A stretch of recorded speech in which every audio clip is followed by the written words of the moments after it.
Ja myślałem, że po kilku miesiącach od Brexitu konkurencja czy też inne firmy znajdą na to rozwiązanie.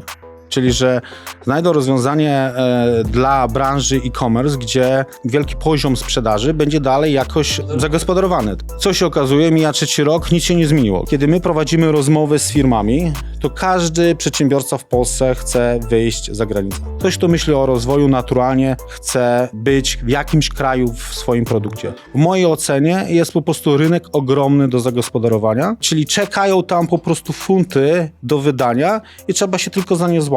Jeżeli interesuje Cię biznes, przedsiębiorczość, pieniądze, to zasubskrybuj nasz kanał i kliknij dzwoneczek. Partnerami przygód przedsiębiorców są Święto Kapitalizmu, konferencja dla skutecznych przedsiębiorców, którzy cenią merytorykę, kontrowersyjny, mocny humor i zorganizowany networking. Jako jedyni w Polsce umiemy to łączyć. Kup bilet tylko, jeśli jego cena nie robi na Tobie wrażenia. Fullbacks, kompleksowa obsługa importu z Chin oraz pomoc na każdym jego etapie. Fit Group, nowoczesne kamienice gwarancją przyszłości. Comarch ERP, systemy i aplikacje do efektywnego zarządzania Twoją firmą. YouTube dla biznesu. Wejdź na przygody.tv i zobacz, jak wiele mogłaby zyskać Twoja firma dzięki YouTube z naszą pomocą. Linki do partnerów znajdziecie w opisie filmu. Adrian Gorzycki, Przygody Przedsiębiorców. Dzień dobry.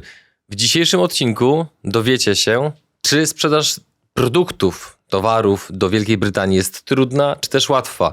Jak to robić? Dlaczego mało kto to robi? Jakie są pewnego rodzaju bariery do pokonania oraz po prostu co zrobić, żeby ten rynek podbić? A osobą, która nam o tym opowie, jest człowiek, który już wystąpił u nas kiedyś na kanale, ale dawno, naprawdę dawno temu, kiedy my byliśmy na troszeczkę zupełnie innym etapie rozwoju. Firma Pawła przez ten czas również bardzo mocno urosła i żebyście poznali kilka liczb, oto one. 1000 klientów obsłużonych lub obsługiwanych, 50 pracowników, 10 kurierów krajowych, 8 adresów zwrotnych w Europie, 6000 metrów kwadratowych magazynu oraz tytuł, pytanie skąd? Najszybszego dostawcy paczek do Wielkiej Brytanii. Dzień dobry, Paweł.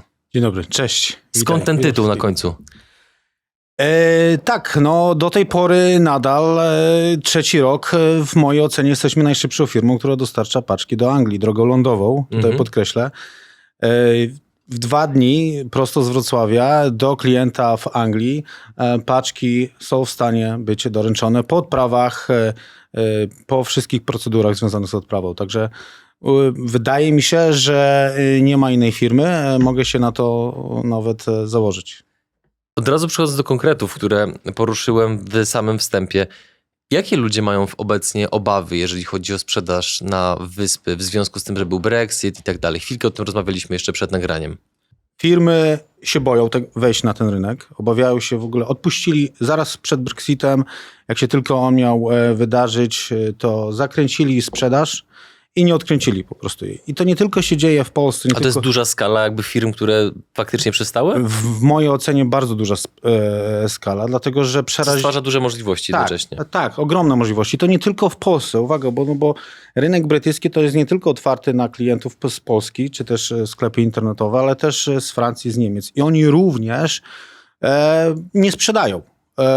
Ograniczyli tą sprzedaż, no bo bariera związana z odprawami, z kosztami, z innymi procesami, no bo teraz czasami dochodzą, o tym jeszcze nie ma mowy, dojdą jakieś certyfikaty dodatkowe.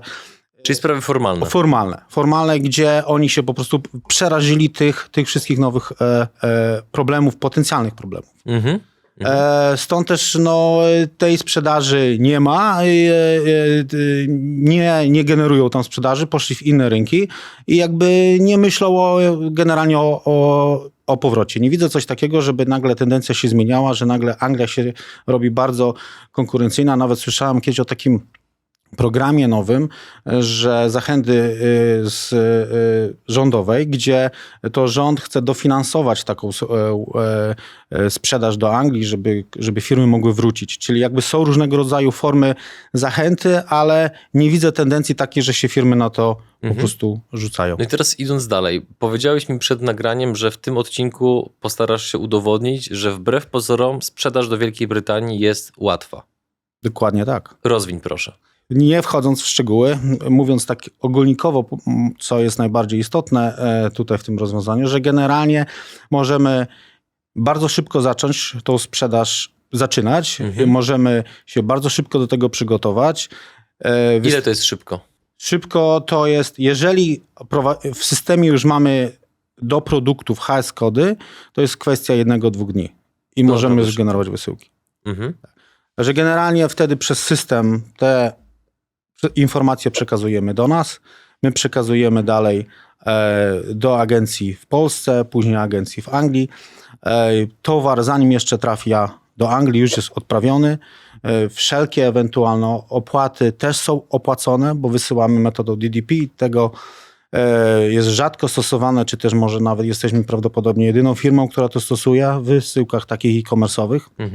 Czym jest metoda co to DDP? oznacza? Właśnie. Co to oznacza? Wyprzedziłeś moje pytanie. Ja tu jestem potrzebny, ja mogę iść. Oznacza to, dlaczego to jest mega istotne, bo w skrócie klient w Anglii dostaje paczkę i wszystko jest opłacone. Gdyby tego nie było, to wtedy listonosz czy ktokolwiek, jakiś kurier przychodzi, puka do drzwi i mówi: proszę panią, paczka z Europy, należy się 20 funtów za VAT, za jakieś tam inne opłaty. I wtedy ta pani mówi: no ale jak, to przecież kupiłam na Amazonie i miało być wszystko opłacone. No nie, tutaj musi pani dopłacić. I wtedy ta paczka musi wrócić. Czyli wraca, są opłaty za zwroty. Klient jest niezadowolony, no bo miał zapłacić więcej, nie wie o co chodzi. W tym naszym rozwiązaniu wszystko już jest opłacone. My na granicy, jeżeli trzeba, to płacamy. Tutaj ważny jest element taki dla firm, które sprzedają towary o niskiej wartości do 135 funtów. To jest tak jakby koszyk. Jeżeli dzisiaj ktoś u nas kupił do 135 funtów i sprzedaje to albo na swojej stronie, albo na marketplace, to wtedy ta procedura jest trochę łatwiejsza, bo my wtedy do koszyka doliczamy, do ceny doliczamy też VAT w Anglii i później albo marketplace, albo my jako sklep, jeżeli to robimy na swojej stronie, odprowadzamy ten VAT później. To jest jakby ułatwienie do tej kwoty, gdzie Unia i Anglia doszły do takiego porozumienia, gdzie do tej kwoty ta sprzedaż będzie bardzo uproszczona. Czyli jeżeli mamy koszyk dziennych zakupów, może nie przekracza 135 funtów, to tutaj w ogóle ta formalność jest bardzo minimalna. Musimy się tylko zarejestrować do EORI, wszystko robimy to zdalnie, przekazujemy informacje elektronicznie do nas, nie musimy nawet drukować faktury. Ta faktura jest wymagana wtedy, kiedy potencjalnie są jakieś kontrole tutaj w Polsce. A z czego wyniknęła ta taka właśnie opinia, którą jakby ja też ją nawet słyszałem od kilku osób, nie tylko od ciebie, że właśnie po Brexicie jest nagle wszystko trudniejsze. No bo jeżeli wy to macie poukładane w sposób taki procesowy, że to działa, że to jest powtarzalne, że klienci, zakładam, są zadowoleni? No tak, jesteśmy, okay. ale no dobra. dalej. Więc tak, działa, to jest poukładane. No to z czego to wynika, że tyle osób, tyle firm odpuściło tak duży rynek z tak silną walutą? Mówiąc szczerze, to ja myślałem, że po kilku miesiącach od Brexitu konkurencja czy też inne firmy znajdą na to rozwiązanie. Czyli, że znajdą rozwiązanie dla branży e-commerce, gdzie ten wielki poziom sprzedaży będzie dalej jakoś zagospodarowany, tak? Co się okazuje, mija 3 rok, nic się nie zmieniło. Generalnie ani jakieś ustawy się nie zmieniły, czyli jakby ułatwienia stricte procesowe na granicy nie były takie tylko zapowiedzi, nic się nie zmieniło. Firmy przewozowe nie dopasowały się, jakby nie zmieniły diametralnie jakichś swoich procesów, nie ułatwiły. Wynika to chyba dlatego, że im jest trudno. Po prostu my oferujemy konkretne rozwiązanie dla konkretnej grupy odbiorców i możemy się dopasować z tym naszym rozwiązaniem pod kątem ich potrzeb. Ale jeżeli mamy dużo zasób klientów, dużą ilość pracowników, oddziałów i to jest bardzo rozdrobnione, trudno wprowadzić indywidualne rozwiązania. Dlatego nam się udało dla tej ogromnej branży, bo ona sprzedaje, obroty są ogromne, ale jednak to jest wąska grupa klientów, stworzyć rozwiązanie na ten konkretny rynek, który jest bardzo efektywny, jeżeli chodzi o czas dostawy. Dalej w danym kraju dostarczamy kurierami krajowymi. Czyli na przykład są to przewoźnicy na miejscu, którzy są preferowani i oni na przykład w tym momencie nie ma możliwości w Polsce zakupienia u nich tejże usługi, chyba że jesteśmy tam na miejscu. I stąd to jakby cały ten kompleks tego rozwiązania jest istotny. Ale tutaj nie wiem, czy to może zaraz chciałeś zadać to zapytanie, bo takim istotnym elementem, który jakby jest problematyczny, jeżeli chodzi o e-commerce i ekspansję do Anglii, to są temat zwrotów. Tak, miałem to na liście, więc kontynuuj. To przeskakujemy. To jest istotny element, ponieważ no jeżeli nie możemy funkcjonować w e-commerce bez obsługi zwrotów. To jest jakby naturalna rzecz, że jeżeli ktoś kupi, to może ten towar zwrócić. Oczywiście. Problem się pojawia, jeżeli ktoś w Anglii kupi u nas i po kilku dniach zdecyduje, otworzy towar i powie, ten but jest złego rozmiaru albo cokolwiek mi się w nim nie podoba. No w tym momencie z racji tych problemów to nie mamy rozwiązania. Potencjalny klient w Polsce nie ma rozwiązania, sprzedawca, sklep internetowy w Polsce nie ma rozwiązania, ponieważ nie ma przewoźnika, który procesowo ma rozwiązanie, gdzie ta paczka może wrócić do Polski powrotnie. Jak to się zwykle odbywa? Odbywa się tak, że albo zapominamy o tym produkcie i dajemy sobie klientowi taki prezent, jakiejkolwiek wartości on jest, no albo pokrętnie szukamy znajomych, którzy tę paczkę jakoś do Polski nam zwiozą. U nas my mamy takie rozwiązanie, ponieważ jeżeli wiemy, kiedy coś wyjechało, mamy ludzi na miejscu, którzy procesują, sprawdzają, co wraca, wiemy, kiedy to wyjechało i możemy cały proces zwrotu odwrócić w taki sposób, że w Polsce urzędy celne są zadowolone, ponieważ mamy pełną dokumentację i możemy zwolnić od VAT-u na imporcie zwrotnym. Pewnie dlatego, wracając do twojego wcześniejszego pytania, to jest ten jakby jeden z elementów istotnych, dlaczego te firmy sobie po prostu podarowały Anglię. Bo nie chciały wchodzić jakby w temat i zwrotów, i odpraw, i dostaw skomplikowanych, jak i kurierów, kto ma to dostarczyć. Po prostu jakby odnoszę takie wrażenie, jakby nie poszły dalej za ciosem i szukały rozwiązania, tylko po prostu to będzie za trudne, nie? I tak generalnie dużo firm zrobiło i co się stało? W mojej ocenie jest po prostu rynek ogromny do zagospodarowania, czyli czekają tam po prostu funty do wydania i trzeba się tylko za nie złapać, nie? Gdybyś miał wskazać, oszacować na kanwie twoich obserwacji, doświadczeń, które branże szczególnie mogą sobie dobrze poradzić, jeżeli chodzi o Wyspy Brytyjskie, a które branże może niekoniecznie, to kogo byś wskazał? Trudno mi powiedzieć tak konkretnie, które, bo sprzedaje się wszystko. Naprawdę wszystko. Wszystko. No, problematyczne pod kątem transportu są tematy takie jak atrapy broni na przykład. Nie? Czasami się zdarzyło, mieliśmy taki przypadek, gdzie jeden z naszych partnerów podał zły kod taryfy celnej i zostało to sprawdzone przez urzędy w Anglii. Mieliśmy przez to kontrolę całego auta. Okazało się, że po prostu podał zły kod, który wskazywał na produkty niebezpieczne i które nie mogły po prostu być, wymagały dodatkowej dokumentacji, czy też wymogów tam na terenie Anglii. Tego typu produkty mogą stanowić pewien problem procesowy, żeby tam sprzedać teraz, ponieważ żeby je dostawić. Poza tym... No dobra, oczywiście, bo to jest trochę przykład anegdotyczny. Nie? Jakby zakładam, że więcej firm prawdopodobnie sprzedaje odzież, kosmetyki, czy tego typu rzeczy, a niekoniecznie atrapy broni, nie? Dokładnie tak. Także generalnie wszystko. Wysyłamy, mamy zapytania nawet o dmuchane panie. Dmuchane panie. Tak, erotyczne produkty. Mamy zapytania, wysyłamy dużo odzieży, dużo części elektronicznej, elektroniki użytkowej, to gospodarstwo domowe, drobne rzeczy ogrodnicze, do ogrodu. To jest totalnie to samo, co wysyłaliśmy jakby przed Brexitem. Prawie tą samą listę asortymentu, tylko widzimy, że przychodzą do nas nowe firmy, którym jakby otwieramy im oczy i mówią, wow, to jest możliwe, nie? I się dziwią, że w ogóle coś takiego istnieje i jakby nie ma informacji gdzieś ogólnodostępnej więcej, dlaczego o nas gdzieś nie ma więcej, nie mogli nas wcześniej znaleźć tu i tam, nie? Wydaje mi się, że tutaj jakbym się nie skupiał bardzo na tym, czy jaka branża, tylko po prostu iść i sprzedawać, nie? Sprawdzić sobie konkurencję tam na rynku. Bardzo łatwo to możemy zrobić. Możemy porównać. Słuchamy, jak?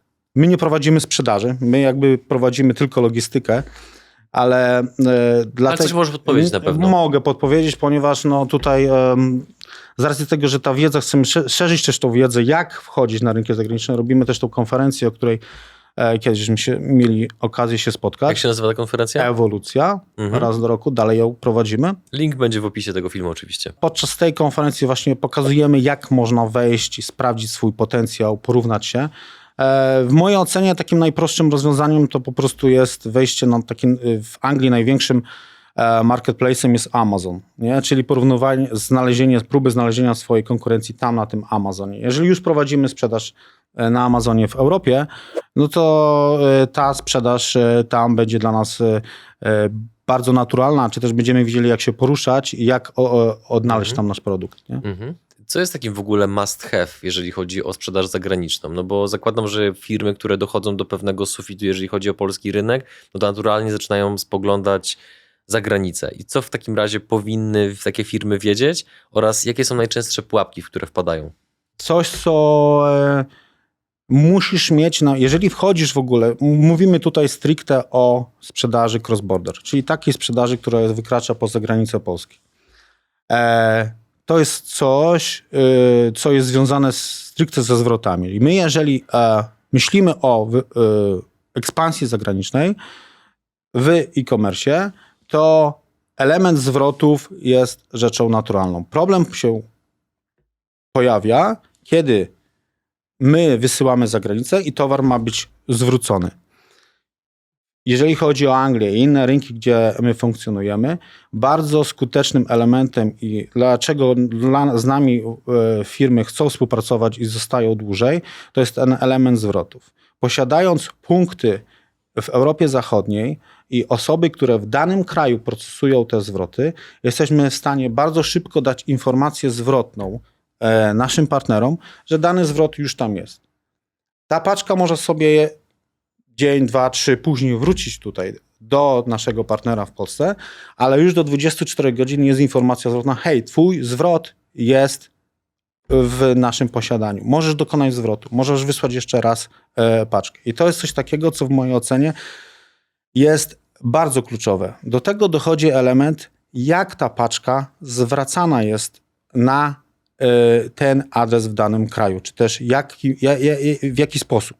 Ile to będzie kosztować ciebie i jaki kurier obsłuży ten zwrot. Żeby była możliwość zwrotu paczki w danym kraju, dlatego że są tak przyzwyczajeni do tego klienci. Załóżmy przykładowo w Anglii jest to Royal Mail.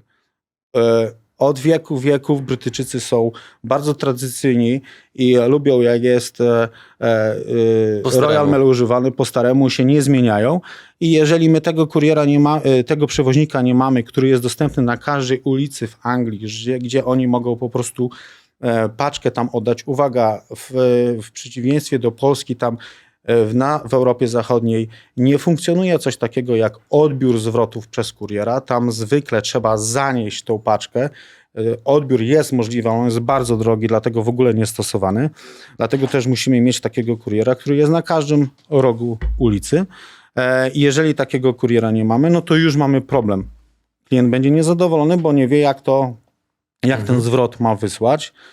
Do tego dochodzi element adresu zwrotnego, czyli czy my musimy wysłać do Polski, i wtedy musimy płacić, tak jak jest na Amazonie, że Amazon wymaga opłaty, jeżeli jesteśmy zlokalizowani i wysyłka ma być zagraniczna, albo dajemy adres dany w jego kraju, gdzie to jest szybciej i wtedy taniej w ogóle cały proces funkcjonuje. Czyli to coś takiego, co my wchodząc na rynek zagraniczny musimy przede wszystkim o tym myśleć. Drugi element to jest,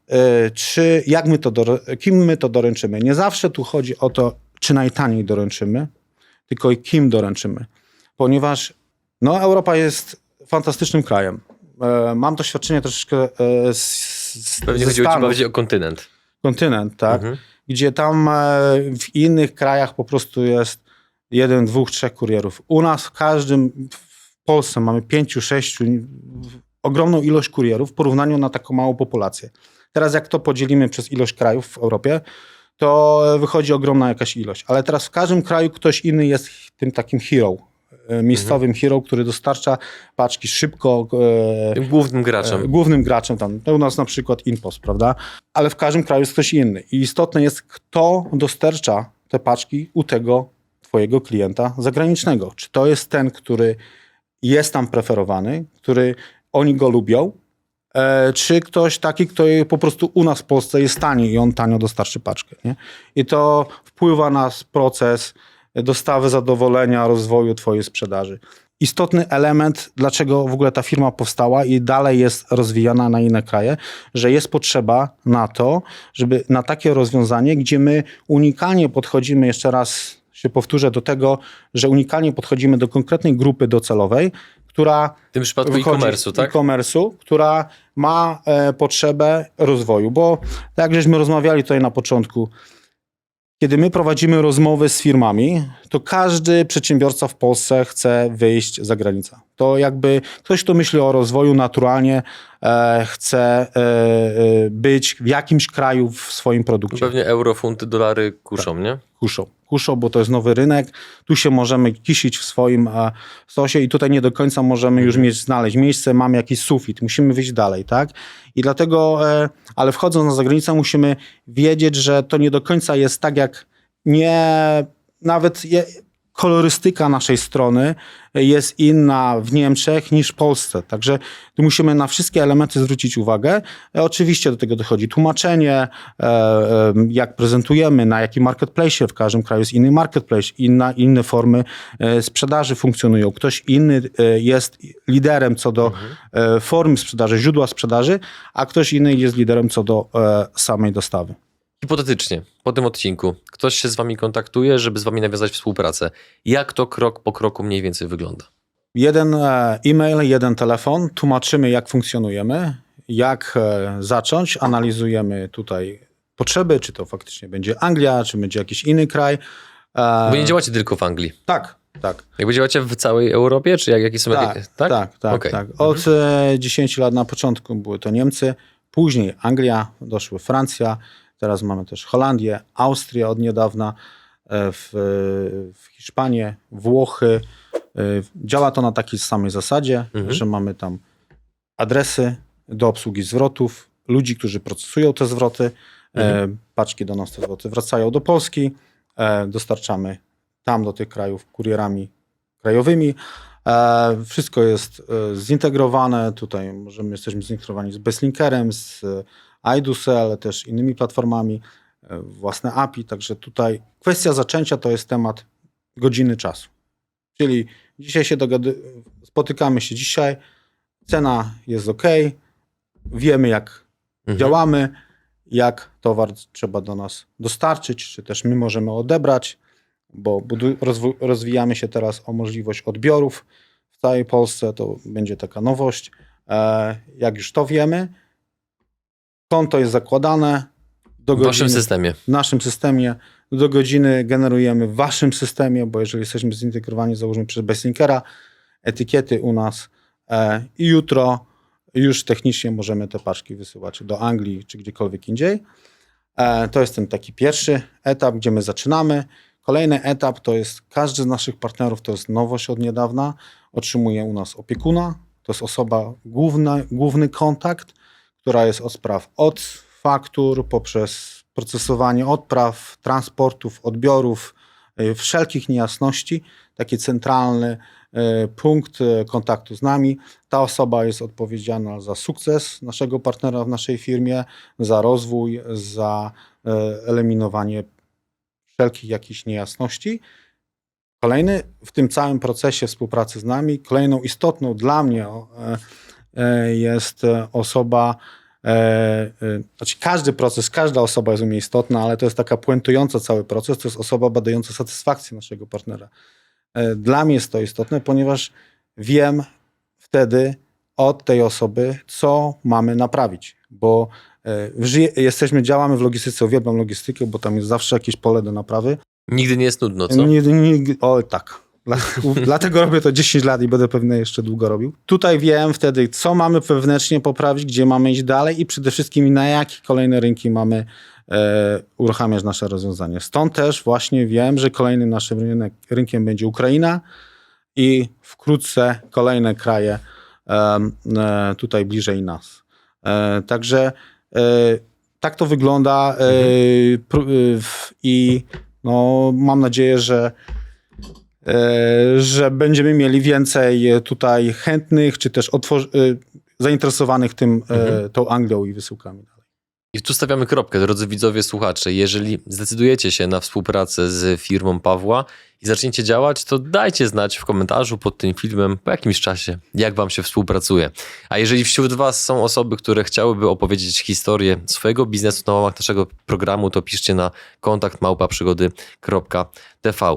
Trzymamy za was kciuki, róbcie biznesy, działajcie odważnie. Jeżeli faktycznie jest tak, jak Paweł mówi, że Anglia stoi otworem, to być może warto te kilka funtów zgarnąć.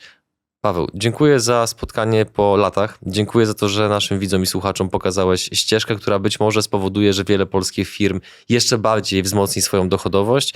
Tak naprawdę dla pożytku nas wszystkich. Dziękuję ci. Dzięki.